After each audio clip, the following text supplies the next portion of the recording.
Have you ever asked yourself, what is money? Part 1. Money is anything you use to trade for goods and services and to store value.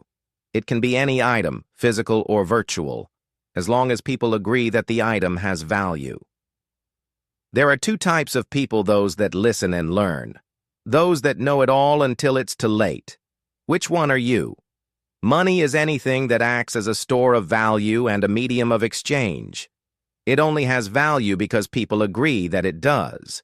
Because money is based on an agreement, the actual currency can be any sort of physical item, or it could be entirely electronic.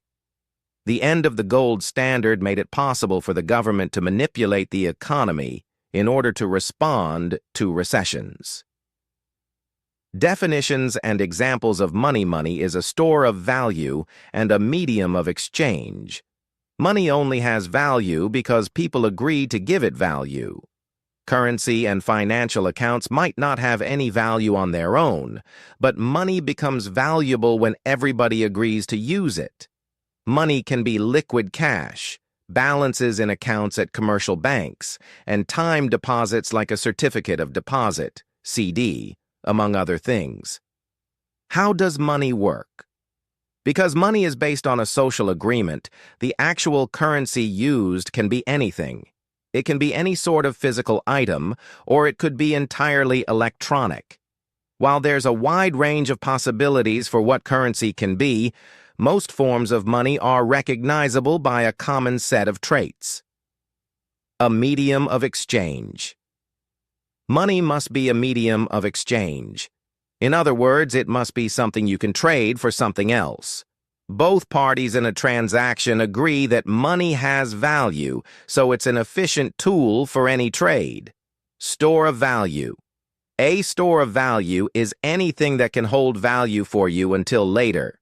If you sell something for money, you can keep those funds in cash or deposit them into a bank account until you want to buy something later. This is as opposed to the barter system in which items are directly traded. Lack of inherent value. Most modern money has no inherent value.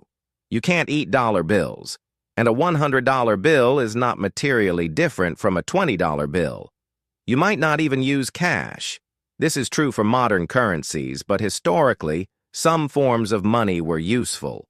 For example, beaver hides can keep you warm in the winter, and metals like gold are valued for their appearance and manufacturing uses. Why not just barter? The barter system involves trading goods and services directly instead of using a medium of exchange. For example, if you grow vegetables and you want a table, you can search for a carpenter who is willing to build you a table in exchange for vegetables. Bartering works well in limited situations, but it gets cumbersome in widespread practice. One limitation is the difficulty in matching needs. For bartering to work, you need to have something that the other party wants while they simultaneously have something you want. The pairing of desires and timing is unlikely to occur frequently enough to maintain current economic productivity. Storing value is another major limitation.